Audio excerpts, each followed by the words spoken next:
भारतीय क्रिकेटचा अण्णा आपल्या ऑफ स्पिन गोलंदाजीनं आणि चमत्कारिक अशा कॅरम बॉलनं भल्या भल्या बॅट्समनची दांडी गुल करणाऱ्या आर अश्विननं आंतरराष्ट्रीय क्रिकेटमधून अचानकपणे तडकाफडकी निवृत्ती घेतली आणि सोशल मीडियावर टीम इंडियाचा मुख्य कोच गौतम गंभीर टीकाकारांचा धनी बनला. गौतम गंभीरमुळेच आर अश्विनवर निवृत्ती घेण्याची वेळ आली अशा चर्चा आता सोशल मीडियावर रंगू लागल्या. त्यातच पाकिस्तानचे माजी क्रिकेटपटू बसीत अली यांनी या चर्चेला चटणी मीठ लावून म्हटलं की रवी अश्विन निवृत्तीनंतर थेट घरी गेला. रोहित शर्मा आणि गौतम गंभीर यांनी जर मनात आणलं असतं तर ते अश्विनला घरी जाण्यापासून रोखू शकले असते, पण त्यांनी तसं केलं नाहीये. याचाच अर्थ सर्व काही ठीक नाहीये असं त्यांनी म्हटलं. सोशल मीडियावर रंगलेल्या चर्चा, अश्विनचं विराटला भाऊक होऊन मिठी मारणं, प्रेस कॉन्फरन्स मध्ये कोणत्याही प्रश्नाला उत्तर न देता फक्त निवृत्तीची घोषणा करून उठून जाणं, एकूणच काय तर अश्विनची बॉडी लँग्वेज वेगळंच काहीतरी सांगून गेली. त्यामुळं गंभीरमुळेच अश्विनवर निवृत्तीची वेळ आली आहे का या चर्चांना आता आणखीनच बळ मिळतंय. त्यासाठी मागच्या काही दिवसात घडलेल्या घडामोडींकडे आपल्याला डोकावून बघावं लागेल. हॅलो, मी ओमकार आणि तुम्ही पाहताय हॅलो महाराष्ट्र. खरं तर ऑस्ट्रेलिया विरुद्धच्या दौऱ्याच्या मध्येच अश्विन सारख्या हुकमे एक्क्यानं निवृत्ती जाहीर केल्यामुळं खळबळ उडाली. त्यातच संशयाची खरी पाल चुकचुकली ती अश्विनच्या पत्रकार परिषदेत. रोहितच्या प्रेसमध्ये अश्विनने एंट्री मारली आणि निवृत्ती जाहीर करताना कुठल्याही प्रश्नांची उत्तरं न देण्याचा नकार दिला.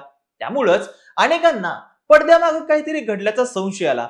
आता काही अहवालात नमूद केलेली कारणं आणि जे चित्र समोर आलं त्यानुसार त्यामागं मुख्य प्रशिक्षक गौतम गंभीरची मोठी भूमिका दिसून येते. अश्विननं अशी तडकाफडकी निवृत्ती का घेतली असावी त्यामागची कारणं आपण या 5 मुद्द्यांच्या द्वारे समजून घेऊयात. त्यातला पहिला मुद्दा म्हणजे प्लेइंग 11 मध्ये खेळण्याची हमी मिळाल्याशिवाय अश्विन ऑस्ट्रेलियाला जाण्यास तयार नव्हता. रिपोर्टनुसार असं मानलं जातंय की भारतातील न्यूझीलंड विरुद्धची मालिका गमावल्यापासून अश्विनच्या मनात निवृत्तीचा विचार होता. जोपर्यंत प्लेइंग 11 मध्ये स्थान मिळण्याची खात्री मिळत नाही तोपर्यंत ऑस्ट्रेलिया दौऱ्यावर येणार नाही असं संघ व्यवस्थापनाला अश्विननं कळवलं होतं. असा दावा एका रिपोर्ट्स मधून करण्यात आलाय. संघ व्यवस्थापनाकडून अश्विनला काही प्रमाणात हमी देण्यात आली होती, मात्र ती म्हणावी तशी पूर्ण झाली नाहीये. त्यामुळेच की काय अश्विननं अचानक निवृत्ती जाहीर केल्याची शक्यता आहे. दुसरा मुद्दा येतो तो म्हणजे वॉशिंग्टन सुंदरला अंतिम 11 खेळाडूंमध्ये संधी मिळणं. आर अश्विनला पहिला धक्का तेव्हा बसला जेव्हा पर्थ मध्ये त्याच्या जागी वॉशिंग्टन सुंदरला प्लेइंग 11 मध्ये स्थान मिळालं. रोहित शर्मा जेव्हा पर्थ कसोटीत उपलब्ध नव्हता त्यावेळी टीम इंडियाचा हेड कोच असलेल्या गौतम गंभीरनं अश्विनला संघाबाहेर करून वॉशिंग्टन सुंदरला त्याच्या जागी खेळवायचा धाडसी निर्णय घेतला.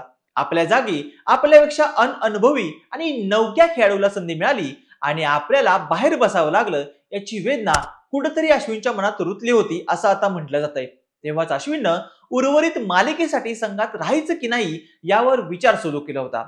तिसरा मुद्दा म्हणजे टीम इंडियाचा कर्णधार रोहित शर्माला आर अश्विननं आधीच सांगितलं होतं की जर संघाची त्याला गरज नसेल तर तो निवृत्त होईल. मात्र रोहितनं अश्विनला कसं तरी पिंक बॉल कसोटीपर्यंत थांबण्यास सांगितलं. रोहितनं अश्विनला दिलेलं वचन पाळलं आणि ऍडलेड मध्ये झालेल्या दुसऱ्या कसोटी सामन्यात अश्विनला संधी दिली. मात्र या सामन्यात अश्विन पुरता फेल गेला. बॅटिंग मध्ये त्याने दोन्ही डावात मिळून 29 धावा केल्या. त्याला दोन्ही डावात मिळून फक्त एकच विकेट मिळाली. कदाचित याच कामगिरीमुळे मुख्य प्रशिक्षक गौतम गंभीरचं मन पूर्णपणे बदललं. चौथा मुद्दा म्हणजे जडेजाची 77 धावांची खेळी.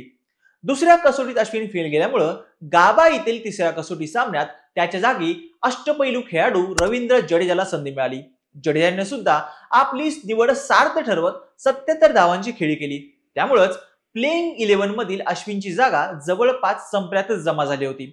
पाचवा आणि महत्वाचा मुद्दा म्हणजे जडेजा आणि वॉशिंग्टन सुंदर पुढे अश्विन हा मॅनेजमेंटची तिसरी पसंती बनला होता.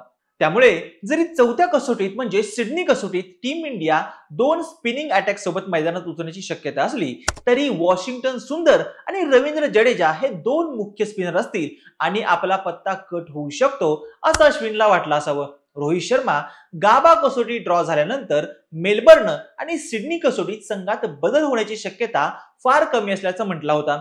त्याच पार्श्वभूमीवर आर अश्विनने देखील निवृत्तीचा निर्णय घेतला असावा असं आता बोललं जातंय. आता या सर्व केवळ चर्चा आणि अंदाज आहेत.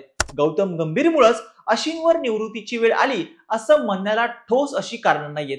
पण संघात कायमची जागा न मिळणं, वरिष्ठ खेळाडू असूनही संघाच्या आत बाहेर राहायला लागणं, यामुळं अश्विन माइंड हे निवृत्तीच्या दिशेला वळालं असं म्हणायला आता चांगलाच वाव मिळतो. बाकी तुम्हाला काय वाटतं? आर अश्विननं हे स्वखुशीनं निवृत्ती जाहीर केली असेल का, की भारतीय संघात त्याच्यावर अन्याय होत असण्याची भावना मनात ठेवून अश्विननं निवृत्ती जाहीर केली? अश्विनच्या या तडकाफडकी निवृत्तीला नेमकं जबाबदार कोण? तुमचं मत आणि प्रतिक्रिया मला कमेंट बॉक्समध्ये नक्की कळवा. आणि अशाच नवनवीन आणि माहितीपूर्ण व्हिडिओसाठी आमच्या हॅलो महाराष्ट्र या चॅनलला लाईक, शेअर आणि सबस्क्राईब करायला विसरू नका. व्हिडिओ शेवटपर्यंत पाहिल्याबद्दल धन्यवाद.